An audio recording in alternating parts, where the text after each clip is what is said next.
Okay mga kababayan, isang magandang araw po sa atin lahat. Chris Ulo po.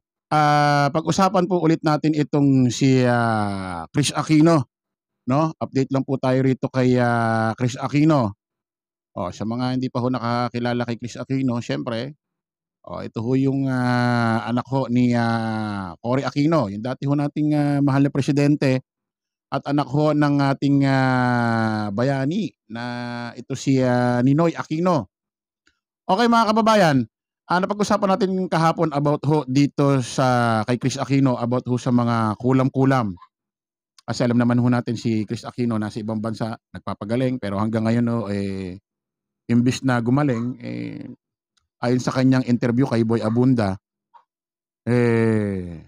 mas lalo yatang lumala at hindi pa siya gumagaling. At binili niya na ho yata yung kanyang anak, no, mga anak dito kay Boy Abunda kasi alam naman natin ito si Boy Abunda matalik niya kaibigan. Eto mga kababayan, naniniwala ho ba kayo sa fake healer? Or sabihin na natin albularyo? Kasi mga kababayan, eto pa lang si Chris Aquino, may mga albularyo or fake healer na gusto mag-volunteer na gamutin siya. Kaso syempre nga naman si Chris Aquino nasa Amerika. Hindi naman natin alam kung mayroon bang albularyo dyan sa Amerika or fake healer. Sa Amerika uso ba yan? Although kasi mga kababayan meron tayong mga doktor, no? Alam naman natin nung unang panahon, talaga wala naman asin talagang mga doktor. Wala namang mga doktor talaga dati nung mga sinaunang panahon, wala. Ang mga nandiyan diyan alam ko talaga mga fake healer. Mga nanggagamot na ang ginagamot mga herbal, mga galing sa mga halaman. Dati nga wala naman doktor talaga. Kumbaga ito yung mga tinatawag na old school na manggagamot. Ito pala nakarating pala sa kanya according dito kay OG Diaz na may mga gusto mag-volunteer. Pero ito raw si Chris Aquino ayaw. Alam niyo naman si Chris Aquino kasi syempre laking kumbaga laking sosyal, laking na pamilya nila ganyan na hindi yata open-minded sa mga ganitong usapin.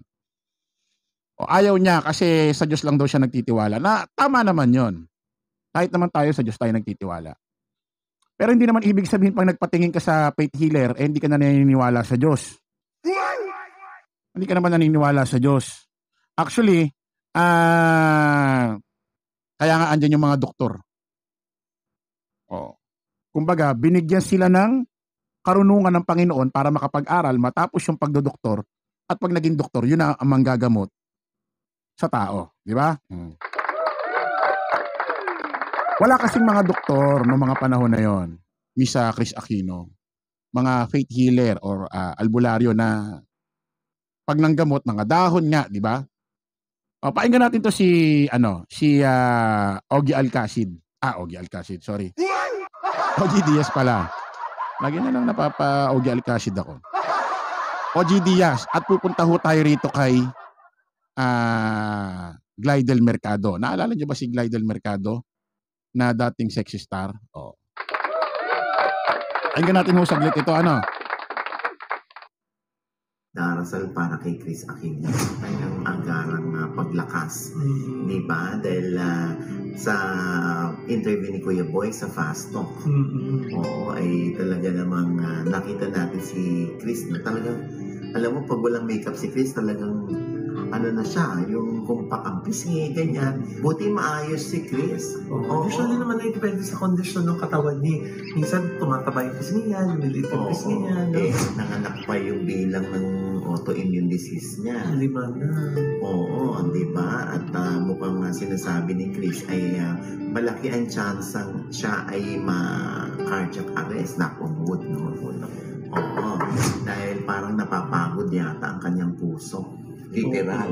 Opo. Kasi parang namamaga daw yung muscle sa heart. Dahil dun sa mga autoimmune tsaka dun sa mga treatment na binibigay sa kanya.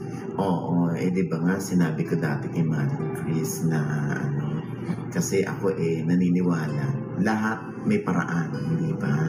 At baka hindi lang naman din ang medikal na paraan para magamot si Chris, di ba? Alam mo, meron din tayong mga tinatawag na yung, alam mo ng old school, pero andito pa rin sila, nag-i-exist pa rin. Yung faith healing, saka mga alternative medicine. Mga alternative medicine. Alam niyo, sa totoo lang, ang daming may message sa akin paano daw makakarating kay Chris, yung kanilang mensahe, na gusto siyang gamitin, gusto siyang idaan sa herbal channeling, di ba? Alternative medicine, at saka yung mga faith healing na gusto nila isagawa kay Chris. Yan lahat ay sa totoo lang nakarating kay Chris. Oo. Pero ang paniniwala ni Chris ay talagang doon lang sa taas. Hindi siya pwedeng kumawala doon sa kanyang pananalig kay Lord. Kung ano man ang gusto ni Lord na mangyari para sa kanya, ay yun ang mangyayari. Kuya, paano mo sa'yo nangyari yun? Ayun, syempre, knock on wood, naman sana, di ba? Kung sa akin yan mangyayari, kung sakasakali, na huwag naman ipahintulot ni Lord. Gagawa ako ng paraan. Gagawa ako ng paraan, kung hindi man yung yung medical na paraan, yung alternative. Pwedeng faith healing, pwedeng mga herbal, di ba? Ito mga kababayan, ayon dito sa kaibigan ni Chris Aquino, si OG Diaz, yung mga faith healer sa iba't ibang lugar ho rin sa Pilipinas, gustong gamutin si Chris Aquino. Gusto mag-volunteer. Nakarating daw ho lahat yon kay Chris Aquino, according kay OG. Kaso sabi nga ni Chris Aquino, ayaw niya. Sa Diyos lang daw siya talaga, kumbaga bumabase para gumaling. Which is tama po yun, mga kababayan, ulit ko. Pero ang ibig sabihin natin nito, mga kababayan, hindi naman porket papatayin ka sa faith healer, hindi ka na naniniwala sa Diyos. Kaya nga inuulit ko, walang doktor dati. Nung unang panahon, alam nyo rin naman yan. Puro ganyan, mga old school, mga ermitanyo, albularyo, mga faith healer na nanggagamot through herbal sa mga halaman sa kagubatan, mga puno. Kasi wala naman talagang doktor dati. Walang doktor. Ibig sabihin, kung yung panahon ngayon, nagbibigay ng knowledge ang Panginoon sa mga tao para makapag-doktor, makatapos sa pag-aaral, para manggamot sa mga tao, siguro naman, yung mga dating nanggagamot nung wala pang doktor nung unang panahon, binigyan din naman ng knowledge ng Panginoon yung mga tao na yon para makapanggamot kasi wala pang doktor nung panahon na yon, di ba? Kasi wala pang doktor nun siguro naman dati nang may nagkakasakit. Hindi lang naman ngayon sa panahon ito. Nung unang panahon may nagkakasakit na. Syempre, wala na si Kristo sa lupa. Binigyan niya siguro ng kapangyarihan or knowledge yung mga faith healer nung panahon na yon. Na hanggang ngayon nag-i-exist pa. Na siguro minana ng mga tao ngayon doon sa mga ninuno pa nila. Ito mga kababayan ito inuulit ko sa inyo. May panonoorin tayong video. Alam nyo ba kagabi, nung ako'y nagmumuni-muni, may naalala nga pala ako sa case na kulam. Alam nyo ba dati na si Glidel Mercado, sexy star, kinulam? Yung asawa ni, sino ba na pang asawa to ni Glidel? Tonton Gutierrez ba, kung di ako nagkakamali? Kinulam siya. Ngayon nag-search ako sa Google, may lumabas. Nag-search ako sa YouTube, may nag-vlog.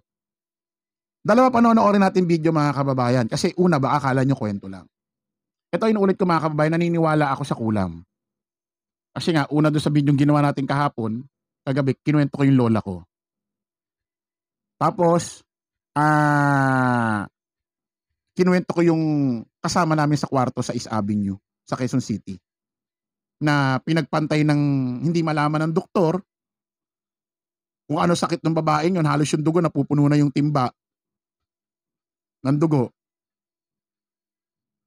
Sabi nung kamag-anak, yung asawa niya raw, sabi ng tinatingin nila sa albularyo bago dalhin sa Quezon City, sa East Avenue Yung kabilang side niya naniniwala na kulam. Kasi nasabi ng albularyo. Yung ibang side na kamag-anak niya, ayaw maniwala kaya dinala sa East Avenue.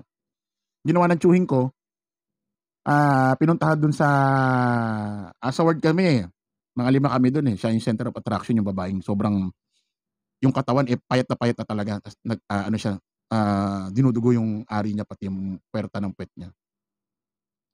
Kinuha ng tiyuhin ko yung kamay, 'di ba 'pag pinagpantay nga yan dapat pantay, yung isa nakaganyan. Mahaba yung isang daliri. Na nagulat yung asawa na hindi niya napansin yun. Hindi niya napansin, nagtaka siya bakit ang haba ng isang daliri ng asawa niya, hindi mapagpantay kasi dapat yan pantay, nakaganyan. Ang haba. Doon sila naniwala. Kasi hindi na kinaya, namatay na talaga yung babae. Eto mga kababayan, may panonoorin tayo.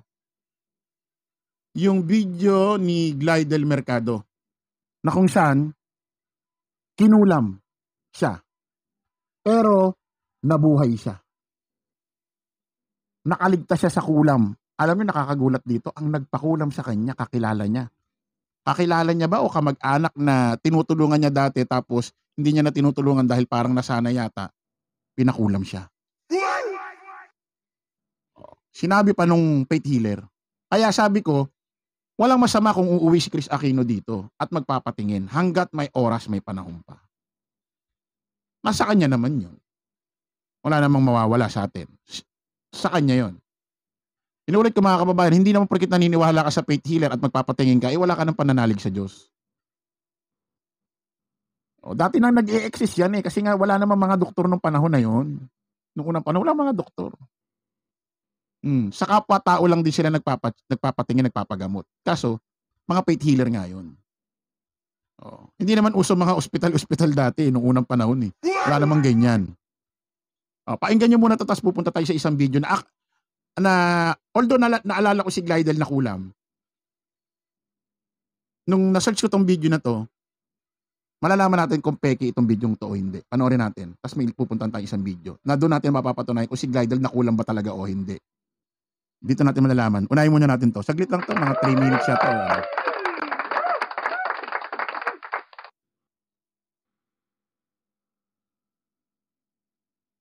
Kinulam ang award-winning actress na si Glidel Mercado kaya biglang nangayayat hanggang sa tuluyan nang bumagsak ang kanyang Nangayayat din katawan. Bumaksak din ang katawan. Yan ang kwento ng misis ni Tonton Gutierrez ayon kay Glidel. Namayat siya ng bonggang-bongga dahil hindi siya nakakakain ng maayos mula nang mawalan siya ng gana nitong mga nakaraang buwan.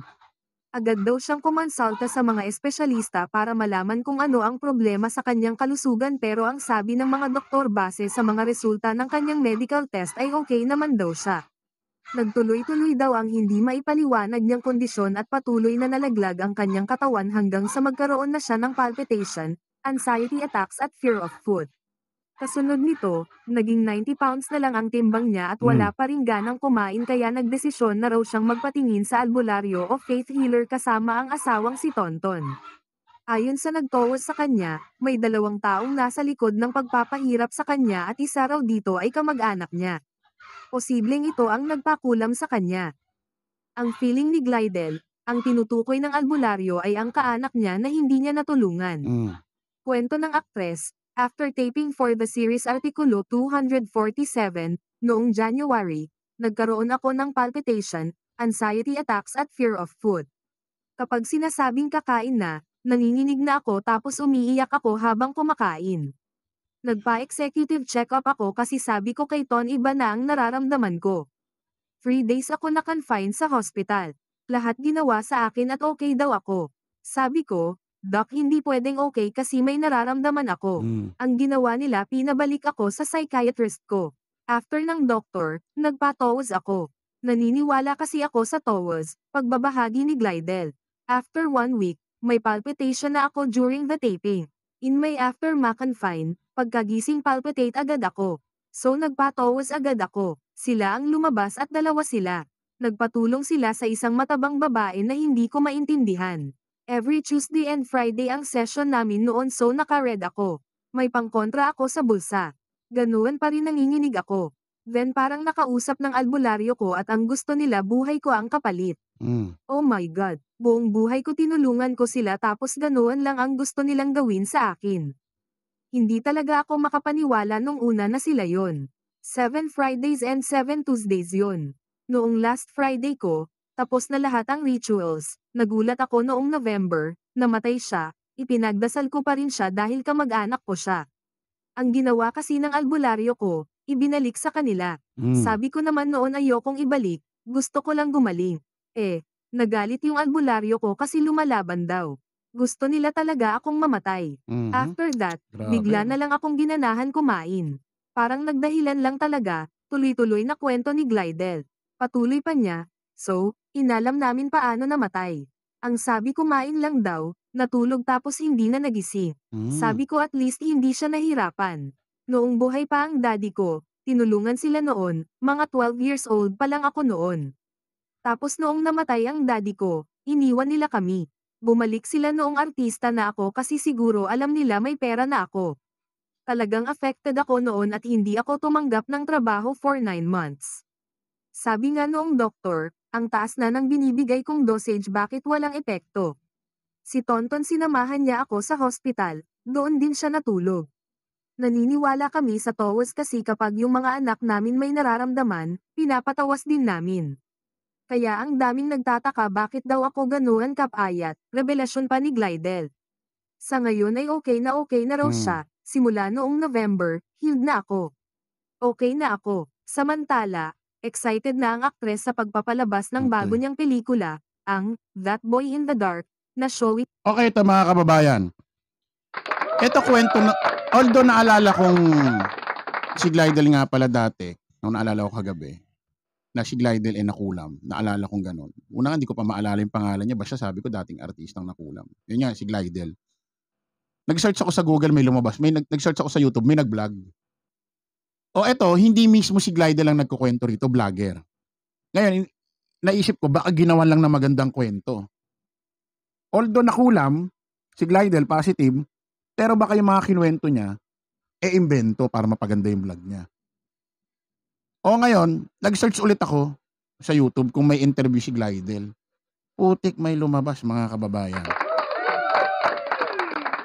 Yung mismong binlog nito, yun yung mismong sinabi ni Glidel.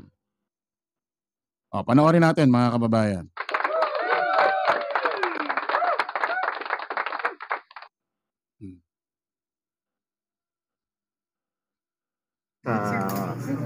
How does it work? Actually, tinanong kita dati kung bakit ka payat na payat. Ito mga kababayan, bago tayo magpatuloy. Although naniniwala ako sa kulam kasi nasa Biblia rin yan mga gumagamit, nagpaparaan ng apoy.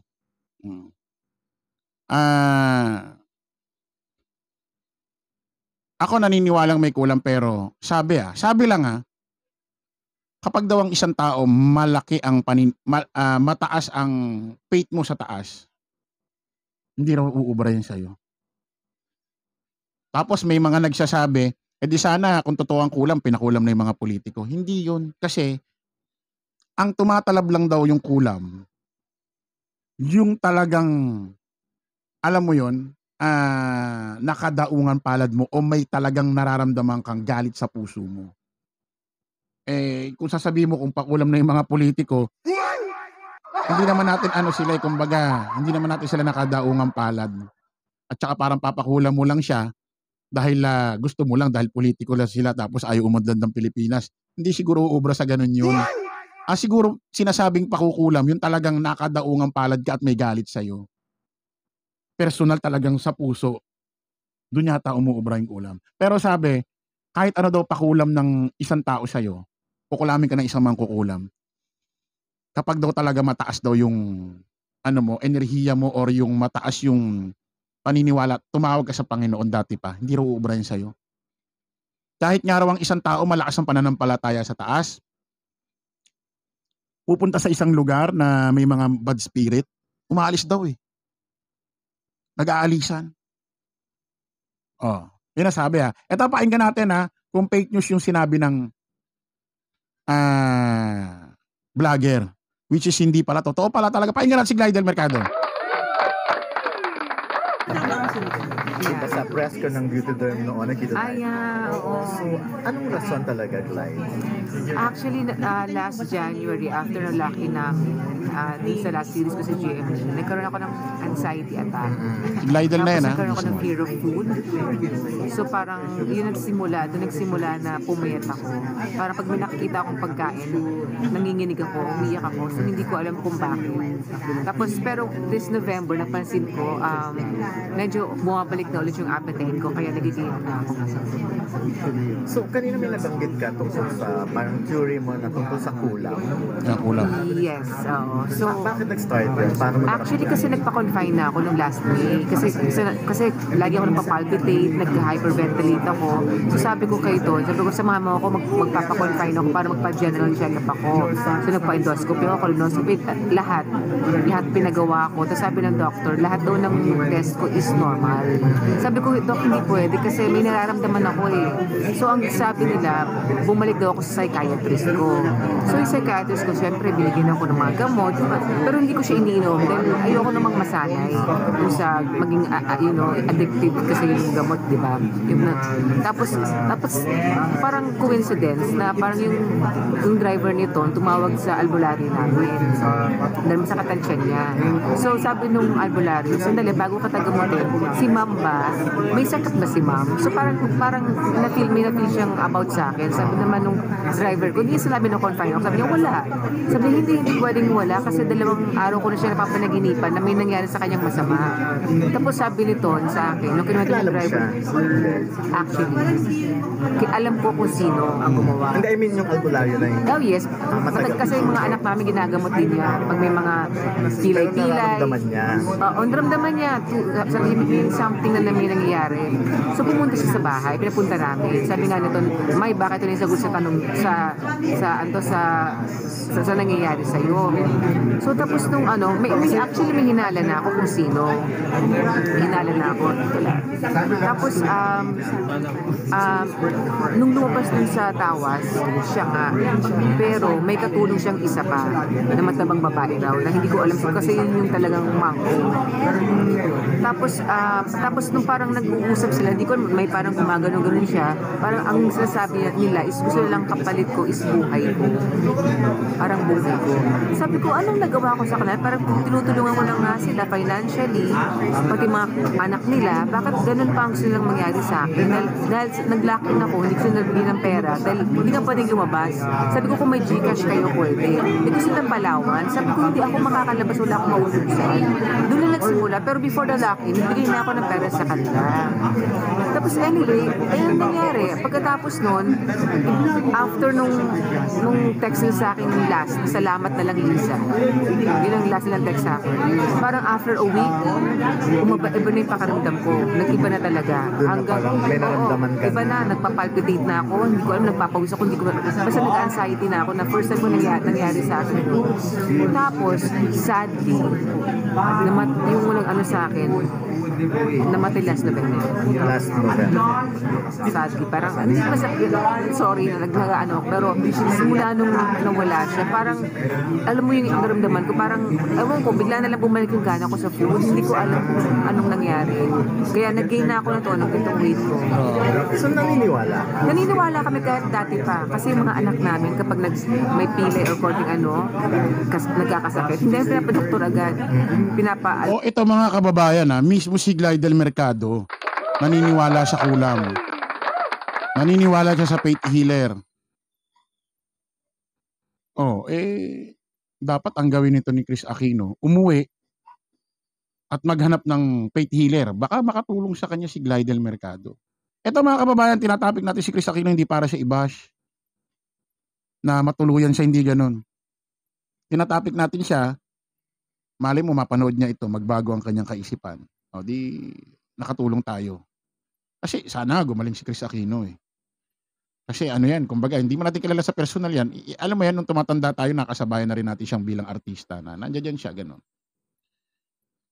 Isipin mo to si Glidel Mercado dahil lang sa Gcash. Pinulam. Nakamag-anak o kakilala kasi hindi napagbigyan, dalawa lang laman yung Gcash niya nung panahon na yon. Tapos nag-text na lang sa kanya, salamat na lang, Glidel. Tapos after 1 week, iba na raw pakiramdam niya. Pinakulam na siya. Siguro nainggit. O nagselos, nagtampo dahil hindi napagbigyan. Hiling niya sa albularyo, buhayin, basta gumaling lang siya, lumalaban daw. Ang namatay yung mangkukulam. Kumain lang daw, natulog, di na nagising. Grabe, totoo pala talaga, no, mga kababayan.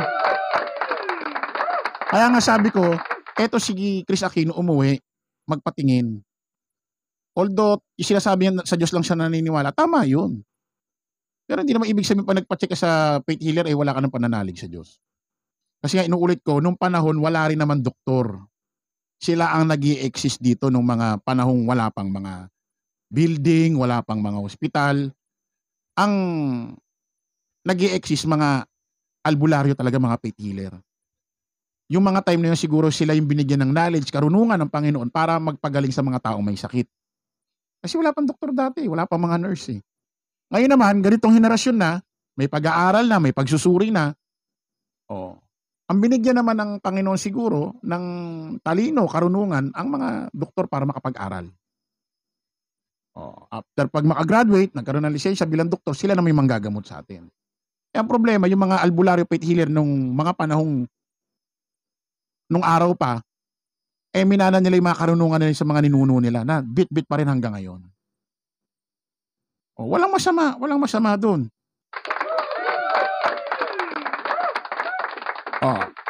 Kayo, kung anong masasabi nyo rito, comment ho kayo sa comment section kung naniniwala kayo sa faith healer or naniniwala rin kayo sa kulam. Sana si Chris Aquino, hanggat maaga pa, mga kababayan, try niya walang mawawala. Umuwi siya ng Pilipinas,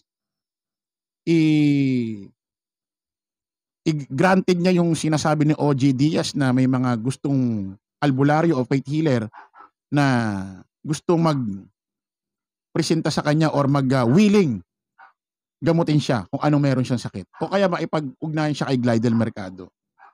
Baka magaling yung faith healer niya. Kasi gano'n na gano'n, bumaksak din yung katawan niya. Walang masasama, walang magiging doon mga kababayan, masama kung susubukan. Tulong pa rin naman ng Panginoon yun, mga kababayan, mga ka-analyze. So yan po, maraming salamat. Kita-kita ulit tayo sa panibagong vlog. Paalam po pasamantala ang inyong lingkod, host Chris Ulo. Bye-bye.